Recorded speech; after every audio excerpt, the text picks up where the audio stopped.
Hello and welcome to the Third Sector podcast. I'm Lucinda Rouse. Each week, my third sector colleagues and I bring you half an hour of discussion and debate about the important goings-on in the charity world. This week, we'll be finding out how one charity jumped on a major fundraising opportunity when it unexpectedly presented itself. But first, the Charity Reform Group is a group of just over a dozen charity chief executives convened by the Sheila McKechnie Foundation, and it aims to amplify the voices of charities and their leaders. This week, it has issued a new report looking into how a new partnership can be formed between charities, government, and business. And here to tell us more is one of the group's members. Chris Sherwood is the chief executive of the RSPCA, and he's getting dangerously close to becoming a regular fixture on the Third Sector podcast. Chris, it was only 5 weeks ago that you gave us what we thought were your final words as the leader of the RSPCA, but here you are again. Thank you, Lucinda. Yes, 5 weeks ago. Where's that time gone? I think that was before the US election, before the budget. It feels like about 6 months ago, if you don't mind me saying, in a good way.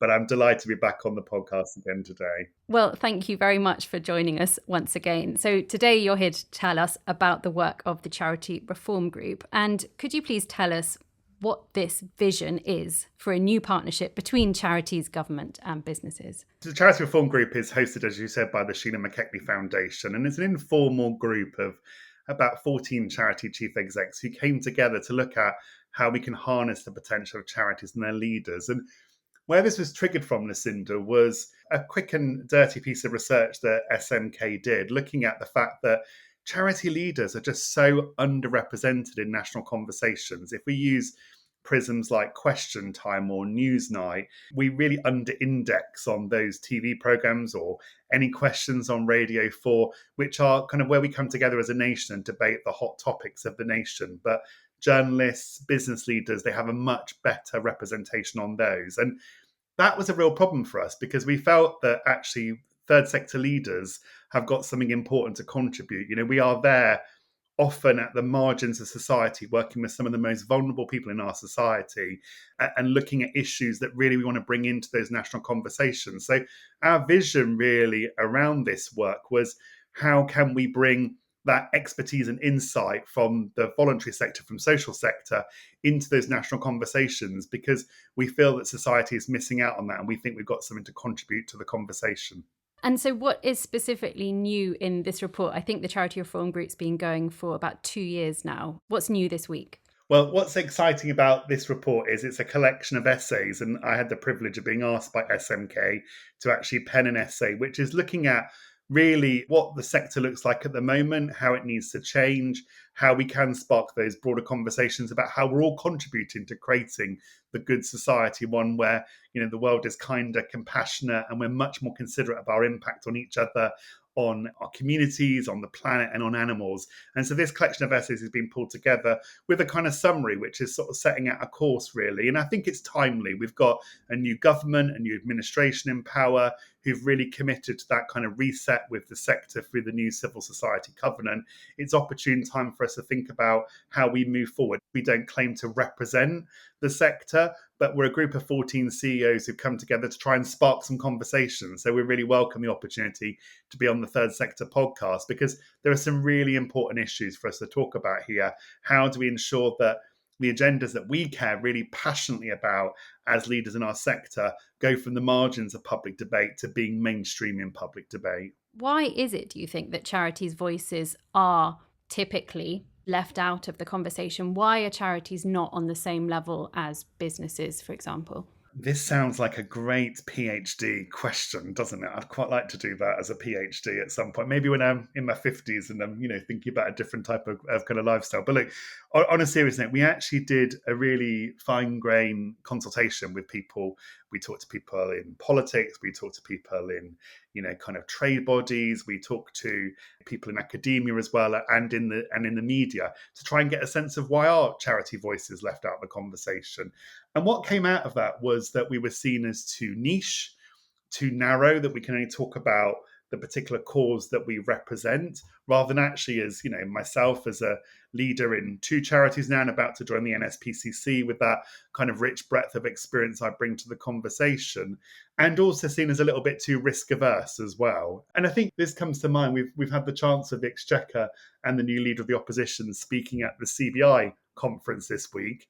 Can't remember a time that we had the Prime Minister or the Chancellor of the Exchequer or the leader of opposition speak at an Akivo summit. Perhaps we should be having that as well, because we're an important part not just of the richness of British society, but we're an important part of the economy. We're an important part of the kind of how we ensure that we do have that kind of more compassionate society. We provide really important services, information advocacy. So I suppose we're trying to get that message out there. That's what we would like to see. Yes, and it's wonderful that the Sheila McKechnie Foundation has convened this group of currently 14 major charity leaders, getting that voice amplified. But how about charities whose chief executives are not a member of your group? What, in your opinion, can individual charities do to contribute to that drive to shift the public perception about charities as being primarily service providers, relief providers, and more a worthy member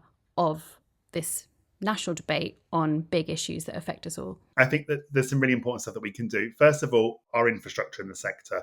We need a strong NCVO.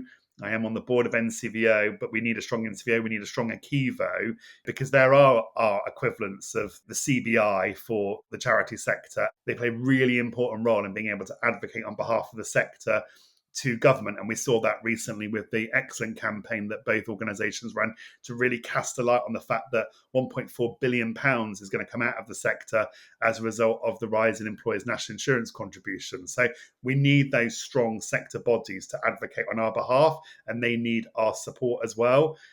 We've also got work that we can be doing around supporting our leaders in the sector as well. You know, I lead a large charity. We've got a broader responsibility as a large charity to help strengthen the sector, but we've also got to nurture that talent as well, because being a CEO of a charity today is a really complex role. And so we've got that responsibility to be able to support our leaders as well. And I think there are some important messages, because we do have charities who are funders in the sector as well, trusts and foundations and others who contribute cash into the sector. They've got a really important role around this as well. I mean, we've seen too much funding go away in recent years from the advocacy and campaigning side. Was the culture wars have kind of cast some negativity around that. But that's such an important part of what we do. And we can't be the state. We can't provide those services to everybody, but we can look at how we can bring together business and, you know, civil society and government to convene around our problems. And again, please, you know, debates. We want to have a debate with the sector about the kind of content in our essays. You know, some of them are deliberately provocative to try and provoke that debate. And we look forward to seeing the reaction on social and, you know, within the sector press as well once our report is published. Yes, we are covering this report and I believe publishing a couple of essays on the Third Sector website. So please do look out for them there. I'm sure that you can find the full suite of them on the Sheila McKechnie Foundation website as well. Chris, it's been great to have you on again. Thank you so much for joining us. Thank you, Lucinda. Nice to be on your programme again today.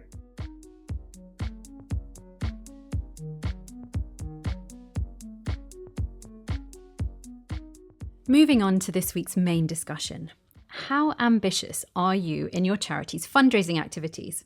And if an opportunity for a major capital appeal unexpectedly landed on your doorstep, would you be able to respond to it?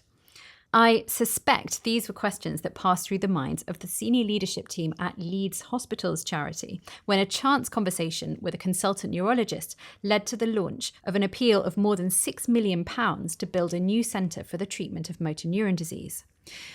This was made possible by the efforts of the late England Rugby League player Rob Burrow and the rugby community after Rob was diagnosed with motor neuron disease in December 2019. And we are delighted to be joined in the studio by Paul Watkins, the Director of Fundraising at Leeds Hospitals Charity, who's going to tell us more about this outstanding feat. Hi, Paul. Good morning, Lucinda. So to dive straight in, please take us back to the beginning, the inception of this appeal. How did it come about?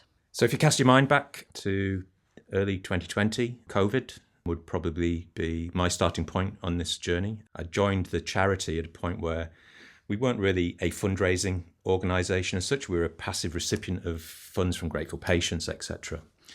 But one of the things that attracted me to the job was we at that point we were talking about a new children's hospital in Leeds, a £30 million appeal. And we didn't really have any structures in place. We'd press pause on our fundraising activities. But this was rooted in need, basically. So Dr. Agam Jung, who's the consultant neurologist running the M&D service, she'd applied for some basic equipment for the existing centre at Seacroft Hospital.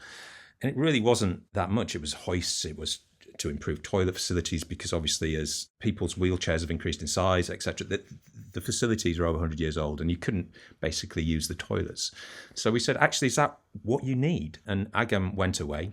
At this point, she had got Rob on her books for treatment, and she had the idea, let's create something special, let's create something new. And that's where the idea was formed. So she applied back in August of 2021. And 8 weeks later, after some head scratching, can we do this? Talking to trustees who were rightfully nervous given what had just happened with COVID, where for many third sector organisations, fundraising had simply ceased. Could we deliver this? Well, we launched our first major appeal. So £6.8 million, you are dangerously close to reaching that target. Not dangerously. I mean, we are incredibly close. It's been absolutely phenomenal. The appeal's been rooted in three key areas. So the story, Rob's story, then the actual build, the need for it, and then the community that came forward and supported those individuals that were brave enough to share their personal M&D stories. Let's not forget, somebody with M&D, half of those people will not live beyond 2 years. So this was our burning platform. Let's get this done. And it was something that the entire community got behind. And we've just been absolutely blown away by the support that we've had. You know, we've had over 17,000 individual donations to the appeal, very much rooted in the community. Average donation around £35. And where I thought the income was going to come in on this, it certainly hasn't transpired. So those big donations, the big corporate gifts, etc., this was very much driven from a community perspective. And I'd like to go on in a little bit to talk about how you mobilised that community and how you really made the most of having that platform and having that media attention on the M&D cause area. But first of all, could you tell me a bit about any practical adjustments that you had to make? This is by far the largest appeal that the charity has ever embarked on. How did that work organisationally? Did you have to get lots of new team members in, or what were the biggest changes that had to be made? I think one of the biggest areas that we had to pivot on was our supporter care, because we just weren't geared up for it prior to the launch. So we did invest in some new roles. The team would probably argue not enough new roles, but for us, it was the timing was right. It was an opportunity for us to test our systems prior to that £30 million appeal that is still on the horizon. So the team were incredible. The community fundraising team, they absorbed a lot of that work on top of their existing work, as did the comms team. It has been a collective effort, and really everyone has played a part in this. And I think that's led to that sense of achievement, a collective sense of achievement for the entire organisation. And we do staff surveys, and now when we ask people what they're most proud of, they without hesitation will say the MND appeal. Presumably, you were already quite busy. The existing core team already had a substantial workload, I have no doubt. How have you been able to balance pre-existing projects with suddenly this great big new appeal landing on your desk? So we did dedicate a number of community fundraisers to this, but obviously what I was keen to see not happen was cannibalisation of our underlying income, because that was our strategic, what really was driving our fundraising growth. We did have dedicated resource to it. We had a dedicated comms person and a dedicated community fundraiser, and their sole task was really focused on M&D. But it'd be wrong to say that it didn't spill out into other aspects of our work. But I think as it grew, people welcomed that in a way. Trusts and Grants manager, it became a big part of his work. Our high net worth individual manager, all of a sudden he was talking to people that had an interest in it. So it expanded out beyond that core team. So as you've already said, this was very much a community effort. Supporters within the rugby league community, supporters of Rob Burrow himself as a person. And what I find astonishing is that at the moment, in this cost of living crisis, where individual donations are suffering for a lot of charities, you were able to generate this income with, as you said, the average donation being about £35. I was wondering if you could tell me about any sort of specific community mobilisation, community fundraising initiatives that were particularly successful. I think I've mentioned we had about over 17,000 individual donations. Now, of that, 95% of them were new to the charity, and many of them gave not just once, but 3 times to the appeal. And I think that was as the stories developed, because stories were at the very heart of this appeal. People like Ian Flatt, people like Katie Dowson, Ed Slate, people that were willing to share their personal stories. It captured individuals' imagination, and they wanted to do something. I mean, a lot of fundraising up until this appeal around M&D had focused on research. Now, research takes a long time, but this was something tangible that people could see happen if we acted quickly. And I think that's what prompted people to give more often than perhaps they ordinarily would have done. In terms of successful community mobilisation, that was perfectly embodied by the inaugural Rob Borough Leeds Marathon. It was announced in April of 22 and it was ran in May of 2023. And we had over 1,800 runners there. We raised £1.2 million from that one single event. And Leeds, it was purple. And, obviously the other M&D charities were there as well. So it really felt like a collective coming together to shine a light on this condition. So that was a great example of the wider community coming together. But it's interesting looking at the profile of donations. There are peaks and troughs. Obviously, Kevin Sinfield and his amazing fundraising efforts represent those peaks. It was the Extra Mile Challenge, which was where he ran 101 miles between Leicester Tigers Rugby Union Ground to Headingley Rugby League up in Leeds in 24 hours. There were people lining the streets at 4:00 in the morning, and it was from both codes of rugby, union and league. It was people that had nothing to do with rugby as well. I don't know if you recall the iconic image of Kev carrying his best friend across the line at that marathon. That touched people in a way, and it sort of resonated beyond, it transcended rugby. That became about friendship and doing something for a friend. Yeah, absolutely, and capturing the public imagination as a result. And really interesting to hear that it's not just Rob himself, but other people living with M&D whose stories have inspired people to donate. What were the most effective ways that you found of getting those stories out there? Was it through mainstream media, or were there any other initiatives to get those stories told? Well, our brilliant comms team came up with an idea. So Rob's jersey number was number 7. So throughout the campaign, you will see 7 resonating. That whenever you see Kevin Sinfield run, 7's prominent, etc., etc. So 7 stories formed the heart of our appeal, and it ran over 2 years. So we were able to always pivot back to those stories and make this real, about real people. And it wasn't about some building in the future. This was about people living with this condition now. We used regular channels, digital channels.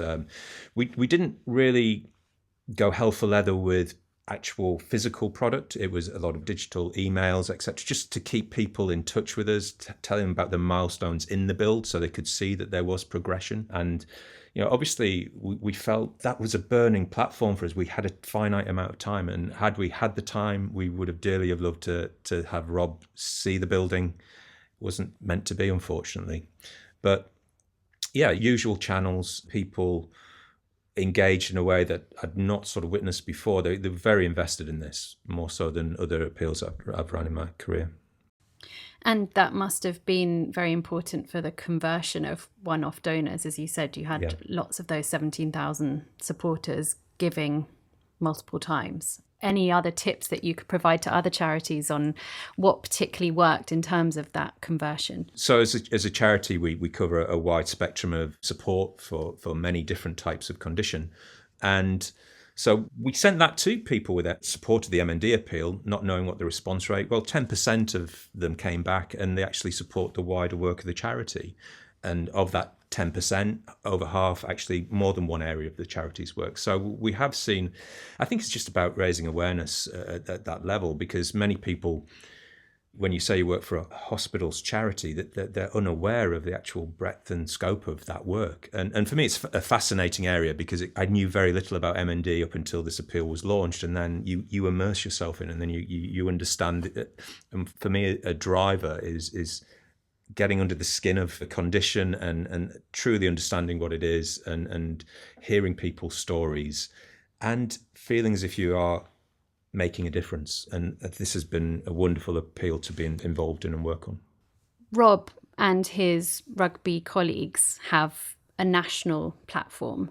So I guess it's not wholly unexpected that they would be able to generate this enormous following and support for your charitable cause and for the construction of this facility. But it's really interesting that you were able to convert people who had donated to that appeal to other areas that the charity is working in. Were most of those donors local to the Leeds area? We've accepted donations from around the globe, as far as field as California, as far as Australia. It's been an amazing reach. It's fair to say that the rugby league heartland, that central band of Britain, that has formed the majority of our donations. But if you were to do a hotspot map, we'd pepper the UK. It's been so far and wide. As I say, it has transcended rugby. We need to reference the likes of Doddy Weir, Ed Slater. These are sports people.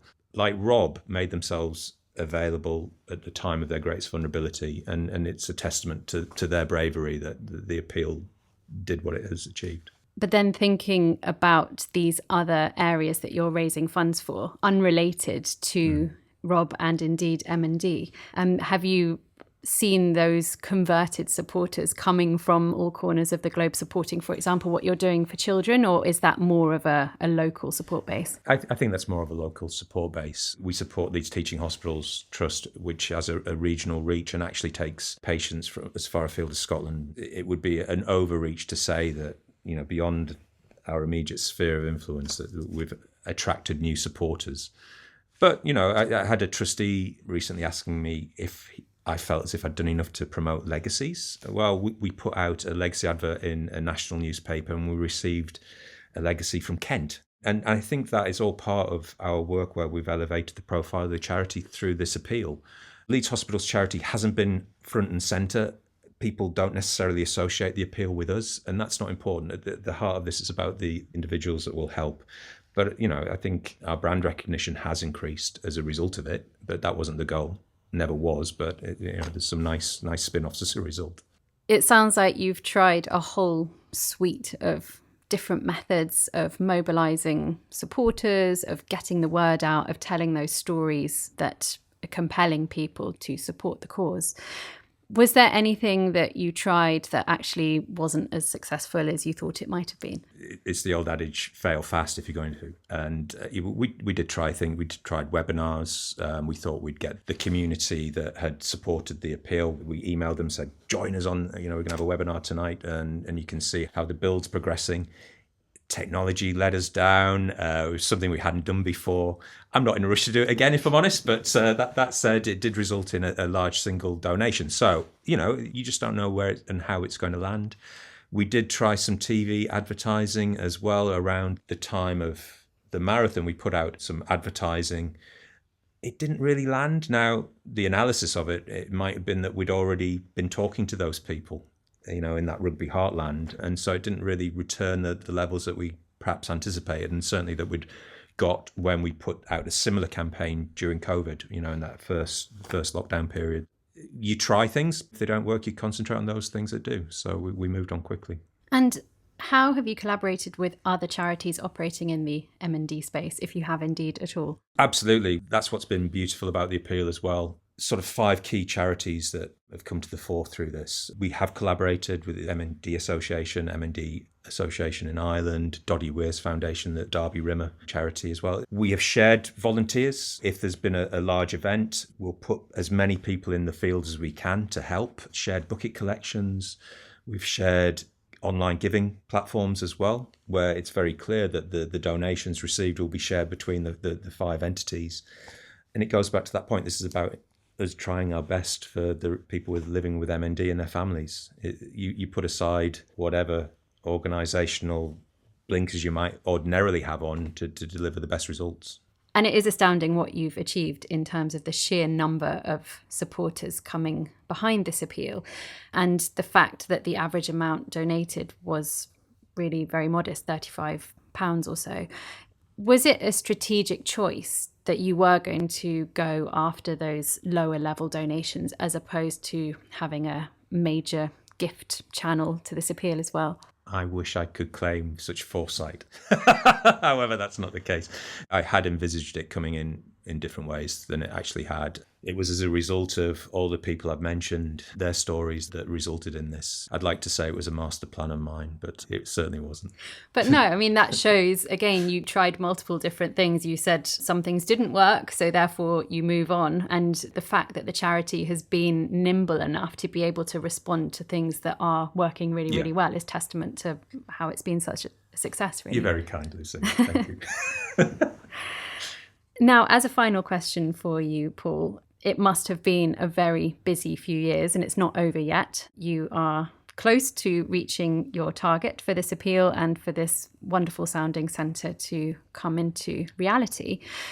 If you found yourself with a similar opportunity, you've got your sights set on bigger things with the appeal for this new children's hospital, is there anything that you would do differently next time?